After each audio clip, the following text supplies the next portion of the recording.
चलिए, तो last time अपन लोग ने डिस्कस किया था, जो एग डिस्कस किए थे वो योग के बेसिस पर डिस्कस किए थे बेटा। आज अपन लोग डिस्कस करेंगे कि क्लासिफिकेशन तो है ये एग का, क्लासिफिकेशन किसका है ये, अगेन एग का, but on the basis of कैसा क्लासिफिकेशन है ये, on the basis of shell. Shell मतलब जो एग की कवरिंग होती है, कैसी कवरिंग होती है शेल की बेटा, आउटर कवरिंग होती है ना। तो दो कवरिंग का ध्यान रखना, एक तो होते हैं क्लियोइडिक एग, दूसरे होते हैं बेटा नॉन क्लियोइडिक एग। एक होते हैं क्लियोइडिक एग और एक होते हैं बेटा नॉन क्लियोइडिक एग। तो पहली बात समझिएगा, क्लियोइडिक एग कैसे होते हैं बेटा, जिन एग के ऊपर शेल प्रेजेंट, जिन एग के ऊपर क्या प्रेजेंट हो बेटा, शेल प्रेजेंट होती है, उनको हम क्या कहते हैं बेटा, क्लियोइडिक एग।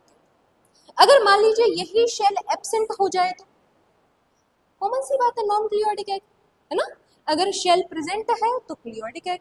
ये शेल क्या कर रही है, प्रोटेक्शन प्रोवाइड कर रही है। किसको प्रोटेक्शन प्रोवाइड कर रही है, उस एग को जो उस ऑर्गेनिज्म ने डिलीवर किया है।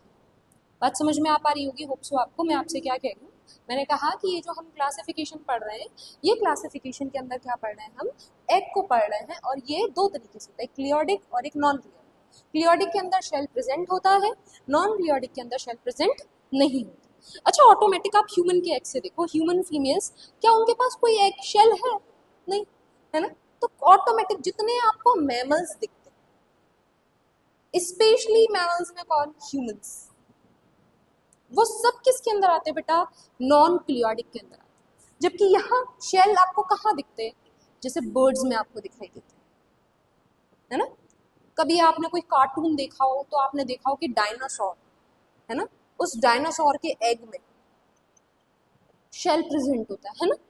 और क्या होते हैं, जैसे कुछ आपके क्या होते हैं, रेप्टाइल्स होते हैं बेटा, उन रेप्टाइल्स के अंदर भी क्या प्रेजेंट होता है बेटा, शेल प्रेजेंट। तो ये बात याद रखना बेटा, कैसे होते हैं क्लियोडिक एग और non cleidoic egg. Thank you so much बच्चा।